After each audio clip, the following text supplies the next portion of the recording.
Witness the power, the passion, the pinnacle of athletic achievement. Welcome to Sports World.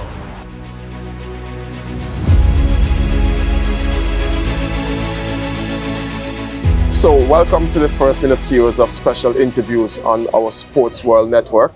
I'm Colin James, and our first guest for this special feature is none other than Adjarni Frederick. Adjarni is a former national youth player for Antigua and Barbuda, and also coming from a cricket stock. His father, the former Antigua Leeward Islands batsman Keith Frederick, himself a coach, has been working in the coaching arena for the last 20, 30 years. That's his father. Adjarni has followed his footsteps. So we're going to trace Adjarni's background to some extent and look at what he's currently doing, and hopefully you might get a clear insight as to who Adjarni Frederick is. Welcome, Adjarni, to our Sports World special. Nice to have you on the program today. Thanks for having me. Yeah. Thanks for the opportunity to share my views on myself. Yeah. So just give us a little background about yourself, your cricketing background, and, as succinct as possible. Okay, my name is Adjarni Frederick. I started cricket from a very young age, tender age of 13. Played for the national under 15 team, played for the national under 19 team, played for Leeward Islands under 15 team, played for Leeward Islands under 19 team, and played for Antigua senior team also. So, and currently a part of I played for combined school from a national perspective. I played for Liberta also. I played for All Saints, went All Saints Secondary School, played for All Saints Secondary School. And finally, I end my career at Pickett's, and then eventually coaching Pickett's. Started my career from coaching in Pickett's. Yeah. And you're now at Liberta, but we'll get into that a little bit later in the interview. Correct. So you would you describe your background in cricket as profound? Yes, I would say that because we had a good stock of family, a competitive family. And when you have a footsteps to follow, like Keith Frederick, H.O. Keith Frederick, it's important for me to be assured of what I want to accomplish. Yes. And as I was indicating in the intro, your father being a former Antigua Leeward Islands player, and one of the most accomplished players Antigua would have had produced. Certainly that would have rubbed off on you to some extent. So that would have propelled you now into not only as a player, but into coaching. Yes, definitely, for sure. That's the most important thing. I always say I want to always be like my father, but I exceed him in a sense, which is not being arrogant, but it's just being competitive, because he's very competitive still at his age. So I just have it in the genes, so to be competitive, like it. So after your youth playing career, your stint with the Antigua national senior team, what would have prompted you to get into coaching? Just to make a difference, to give back to the people of who I work along with, and just because of the love of the cricket. I didn't want to come out of cricket so quickly from an early career. I saw my pathway and my calling, so I make a decision on it in terms of retiring early, and then got into coaching. I had that drive of being part of the game still, whether it's coaching, managing, some part of the game still. And outside of your father's influence, anyone else or persons you would like to identify who would have maybe played a role in your development? Yeah, I would say Kenneth Benjamin from an early age, because before getting into coaching, I did my research in terms of questioning, because I questioned myself initially. So I made some with the senior coaches in them. I tap into Kenneth Benjamin, background, Winston, Enoch, and the younger ones that came into like the Bongson and the Cornwall and the Shafto. So with that said, and I was around a lot of good coaches, so I know that I had something to offer, because I've been around good coaches like the former Ralston Otto, the late also Otto, Taddy Larinal. I came on a good stuff. The late Hayden Walls, senior.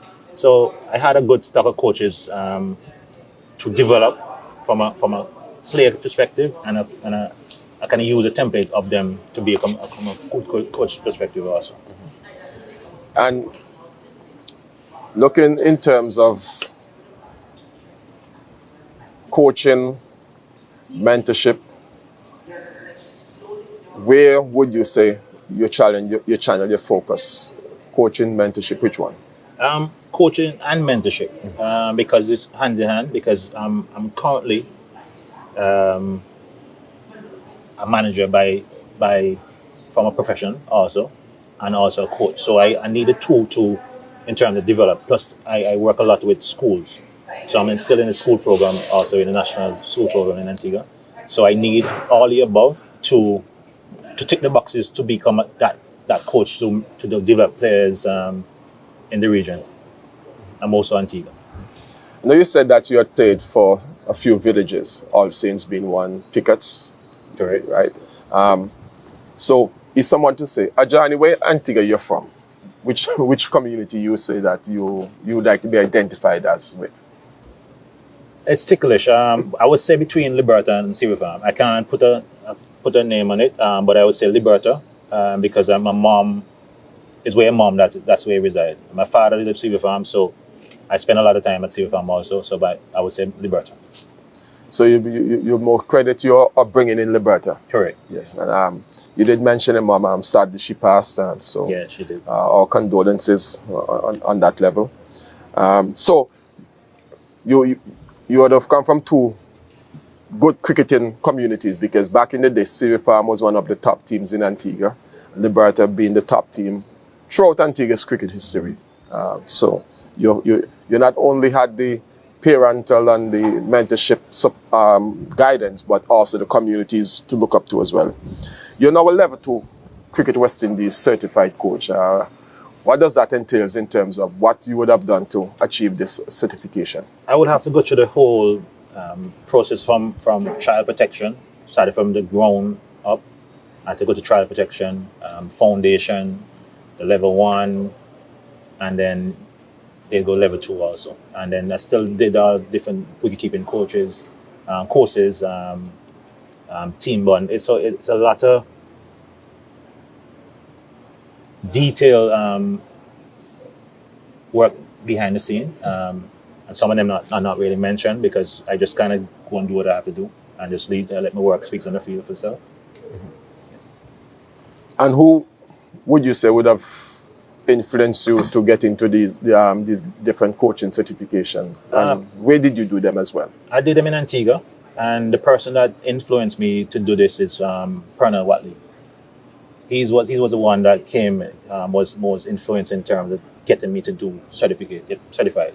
If you want to be a coach, get certified. And ever since that, he put me on his wings. I must say kudos to that. I must say thanks to that. Put me on his wings from an early tender age. And then I made a decision. And then after that, I started Coach Pickett's. And then from Pickett's to propel myself upwards and through the ranks. Yeah.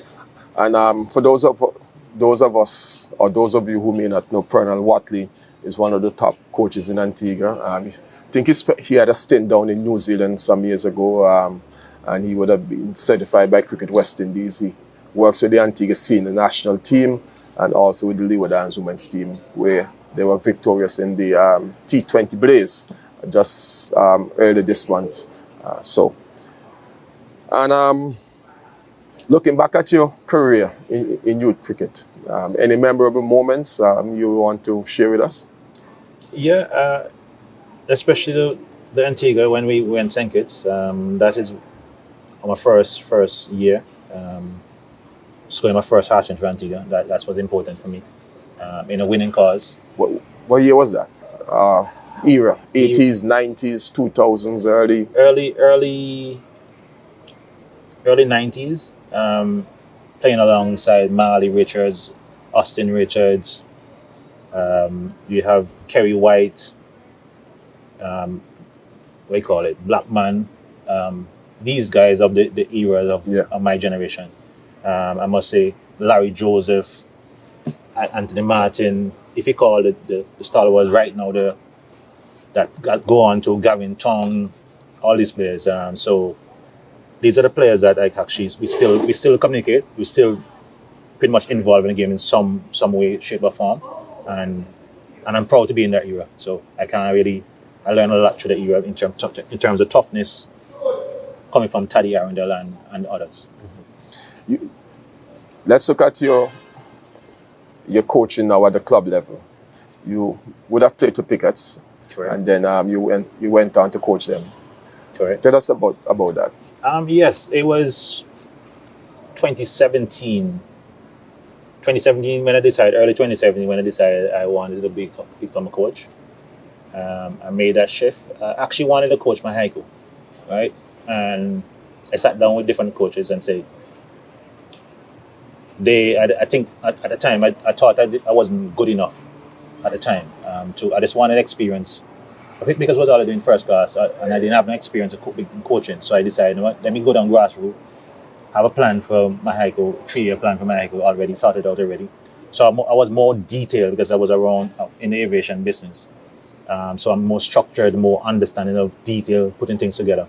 So I actually brought it over into coaching. And then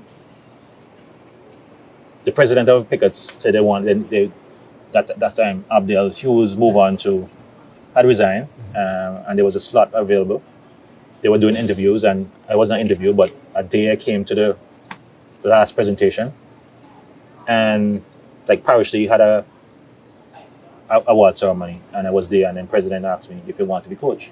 I said yes, sure. President of Pickets. That's Bakisha. James.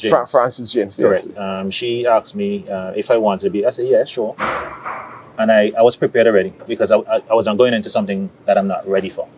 So in the same instance, I spent some time. I went to my research. I did all my research. I make sure I get certified in a period. Also, I got certified. I was at level 2. I got to level 2 in 2019. No, sorry, 2023. I got to level 1 at 2019. So I started coaching 2018. Mm-hmm. My first game was 2018, but I started coaching itself in 2017. So I built up. I had a strong off season as a rookie coach, still asking questions. So with that said, I used that experience from the first year and propelled myself. I actually got 1 championship from Pickets. That's the inaugural for me. My first championship was a 2-day ACB. ABC 2-day. Antigua Cricket Association 2-day was my first championship in my second year of coaching. Wow. So you would have enjoyed success in a very short period of time. Correct. What would you say contributed to that? Was it the players or the structure around there and the club? It's both. It comes from the drive from me. Is what a coach, because we had a template. We had a template of they had some good structure. The players had to buy into. Remember, I'm new to the system, so I had to buy into what I was given of. I was more like a more technical, understand technical because of the environment I was working in, aviation. So aviation industry also taught me how to plan properly, and I gave them my plan, my plans. This is how we're going to go about training. This is how we're going to go about improving players. I like to do a lot of one-on-one. I did a lot of individual coaching also to get the players individually aligned. Once there's a window for me to work with the player, and I tap into that, and then I was pretty much into recording, see what you had. This is how you're shaping, So I was thinking ahead. I was doing things that the level 3 was doing or the level 2 coaches were doing without a level. So he only showed me that, okay, I can do it. And I give myself a fair chance to be ready by preparing behind the scenes, and then Colonel Watley now won't activate the knowledge that I already had. Yeah. And give us an idea of some of the players who were part of that championship team in Pickets. That year, Elroy Francis Jr., Tyrone Williams Jr. No, Tyrone Theophile. Oh yes. Joshua Grant. We had Gresham Phillip. We had Stephen Matthew. We had Joel Andrew. Joel Andrew just came in on scene because we were working Joel from since 11 years old. So he came on the scene his second year. He was in Parish League one year, and then transitioned into the senior team. Pick the games that we're gonna actually play him. So it's mold him into the game, into where he's at now. Right. Also, senior bowlers like Django, and also last but not least, Battons. He was around the team also. He was not really playing, but he was around the team in terms of giving that moral support and community support, which is what was needed, and we're lacking of that right now in this generation of development. And you moved on to Liberta. Yes, definitely. Liberta being the winningest team in cricket in Antigua. I borrowed that term winningness from the late Fitzfibrand, so is that my creation? Okay, fair enough. I departed 2024, late 2024. So I served crickets from 2018 to 2024. They gave me an opportunity, and I actually gave them my best foot forward, and then move on to Liberta. So you would say you went back home, so to speak, in terms definitely. of I always say community upbringing. Yeah, I always say I give myself 5 years to see where I'm at, because they reach out to me actually. Liberta reached out to me just before the World Cup that year to see where, in terms of where I'm at. So probably one monitor my development, knowing that I'm from Liberta, and you would like your home personnel to be at home and to try to develop your home, which is first. With that said, they reached out to me. I gave it some thought. I gave it about 2-3 months thought, and then I made a decision in August. Then I started working, get on the ground from September 2024 into 2025 season. Now at Liberta, you would be challenged to some extent because of the seniority and the reputation of some of the players. Wilden, Raheem Cornwall, Kofi, James, Kareem Agor, you name it. Yeah, it's all a challenge. It was a challenge. I actually made that move because of where I see myself in the future, because that's important for me. My development is important for long term. I'm not even looking at the national level. I'm looking at further abroad, the regional, maybe international, maybe franchise. So working along with Liberta now, I can gain that development locally. So that's important for me to understand what growth looks like, what challenges look like from inside, from a high-end perspective, and how to work with more or less international players, regional players from a young age. And I took my experience, took my expertise there, and now we still being successful. We didn't dip. We can actually we're still maintaining the standard. And as you know, the last 2 years, I've actually won last year 3 tournaments with Liberta, which in my first year of coaching Liberta, which is good, excellent actually. And then we go into this campaign so far undefeated, and it's just the sky is the limit for us as a team. Yeah. What about the young players coming through, apart from the established ones I would have mentioned previously? I must mention Michael Graves. I must mention Elroy Francis Jr. I must also mention Tyrone Charles, the Brent Joseph, and even so, we have some young ones coming through, the 14-year-olds and the 13-year-olds. We have them behind the scenes, so it's just we actually made this 40-year-old Naz Brooks. He made his debut for the combined school this year. So if you make a debut for Liberta this year as a youngster, that means you're in a good path. So it's just kind of blending them slowly but surely. That's why we kind of recreated the Parish League team for Liberta. So now we have that breeding ground instead of because we don't have a quote unquote young national program or a development program for them. Yeah. So we use our Parish League as our development. We recreated that feel of play for them to actually excel or not being bullied then, if you want to put it that way, so they can compete and learn through the pathway. So you're now doing the work with the schools, Yes. especially at the primary school level. Any thoughts there? Yeah, It's work in progress. I'm just kind of blending into. I'm fitting in nicely with the Ministry of Sports. I actually work along with Liberator Primary School and also John Hughes, also Cubs Cross. So I'm in that countryside feel. I don't remember the zone, but in that zone at Liberator, also secondary school also. That is also secondary school. So I'm in that countryside. It's northern side, you call it? No, more southeast. Southeast, okay. Yeah. Southeast. My apologies. The northern is this side of the country, like this. Mm-hmm. New and Chops and so. So I'm currently working with that side of the the school system, and I'm enjoying it. I'm like in the challenge, I mean, to get back us in school to a place where that we rightfully be. Where you have like of Kenneth Benjamin, all the tests, the Curtly Ambrose and all the Ridley Jacobs, all the above.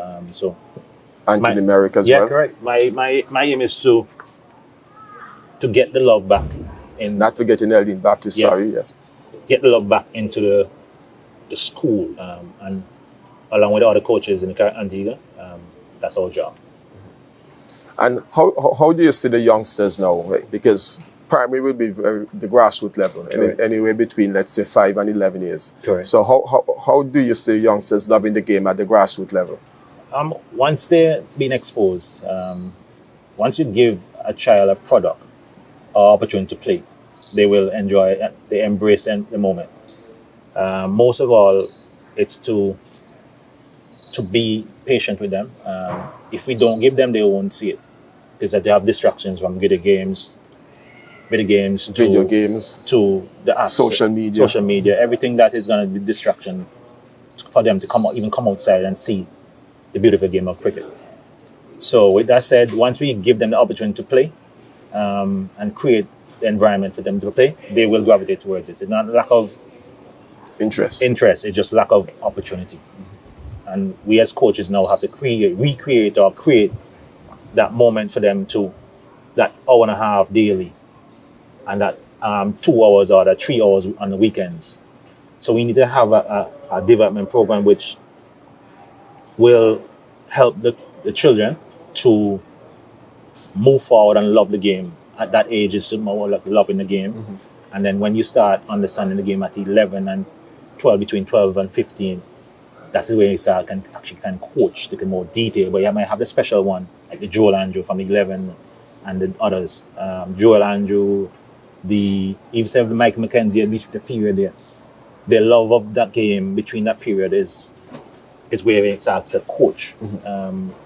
And once we continue to give them that space where they can learn, they will take the game at hand. Mm-hmm. There's a criticism that the players who are now playing for the West Indies do not get the correct technical training at the grassroots level. How to work the ball into the gaps, picking up the singles, the twos, running between the wicket.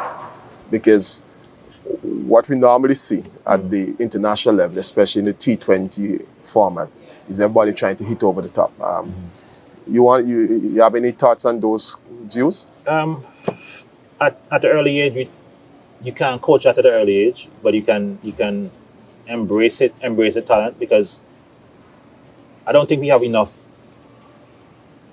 structured training, or we don't have enough coaches that are exposed to cricket. Then we have a few coaches that love coaching, but we don't have enough. We don't have enough structured programs to develop players at the early age. We might say we might have 10 players in Antigua. So say in Antigua we have an under 15 team. We might have maybe about 7 of them special. And 7 is not really enough based on the pool of players that we can create. So if you have camps and programs, and that we can recreate a bundle of maybe 20 players, 20 elite players in one pool.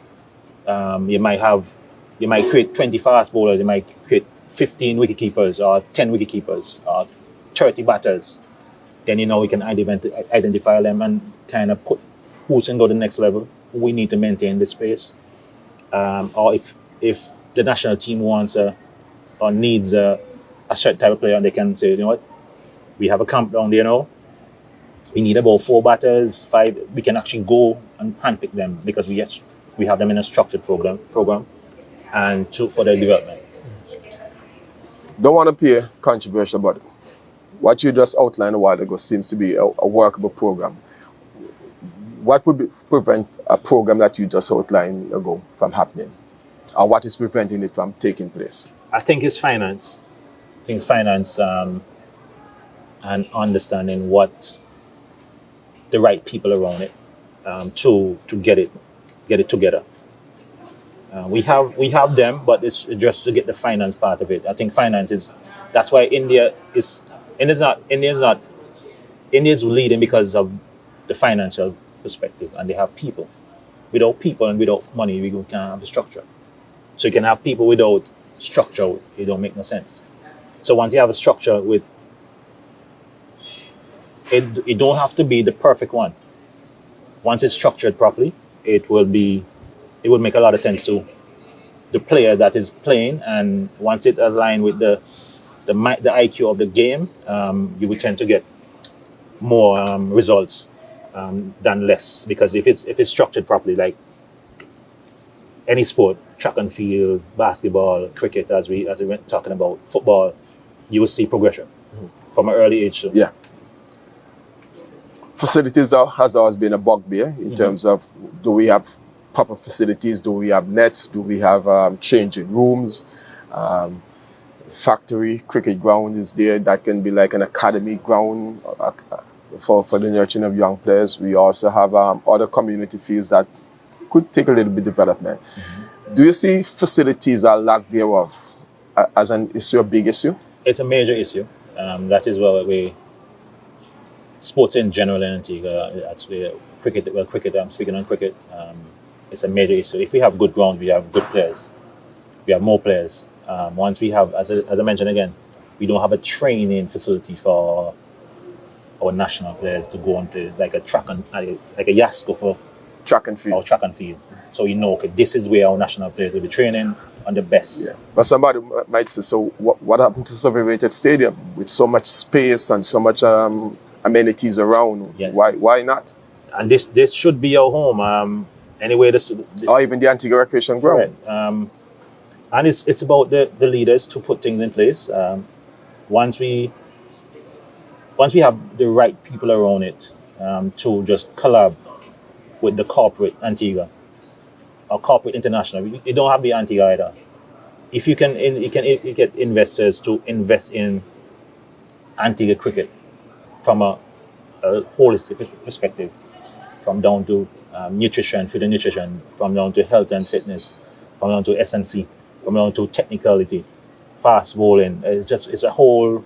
Cricket is not a base. It's one base. It's collectively, and if we have an investment, say we're gonna have a long-term plan, a 20-year plan, a 10-year plan, short-term, long-term, and immediate.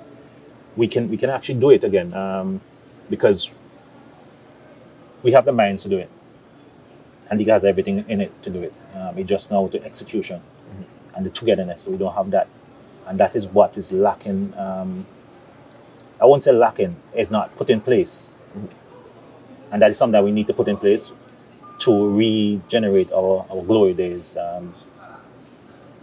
We have some still, but we don't have enough. I know I jumped to Cricket West Indies, to even the whole aspect of West Indies cricket and so on, but what about Leeward Islands? You're involved now, you're assistant coach, you're manager. Tell us, in a nutshell, your involvement with the Leeward Islands cricket team preparing for the regional championship. Yeah, I'm in the backroom staff as an assistant coach. It's something that I'm striving off of. I'm using experience from coaching in the club cricket in Antigua. Used that coaching from Pickets to Liberta. I use that experience now that I gained from working along with these clubs and into the system now, and even coming back into the community, and give that whatever I learned from that environment, working along with these quality players, is only good for my development, and I also giving back to Leeward Island cricket, which gave me that opportunity to play at regional level, which I was seen and recognized as a good player, a very good player, and right now a coach that is making strides. So, well, Johnny, it's interesting to know that when you're having a conversation of this nature, especially when you touch a topic of cricket, how time goes. And we really want to thank you for spending the last half an hour or so with us for doing this interview. As I said, it's going to be a special feature on our Sports World channel network, whatever we deem to call it. Okay. And we're quite pleased to have you as being the first of the many guests who will grace our cameras. I want to say thank you for coming and wish you all the best in your future endeavors. Just one quick question before you go. How do you see the future of cricket in Antigua, Leeward Islands, the West Indies? The future is bright. We just had 6 under 19 represent the Leeward Island from the small Leeward Island in the World Cricket World Cup just the other day, which had in 4 Antiguans, and we still have more to come. We have more to offer. So the future is bright in Leeward Island. As we speak, we have a lot of them guys on the development program for West Indies. So the future is bright, and we just have to put things in place for continued development. Thank you. So, viewers, we certainly hope that you would have enjoyed this interaction with Adjarni Frederick, cricket coach, both at the grassroots, intermediate, and also senior levels in Antigua, the Leeward Islands, and also attached to Cricket West Indies as well. We wish him all the best in his future endeavors, and we hope to see you enjoying more of our Sports World features. I'm Colin James. Goodbye.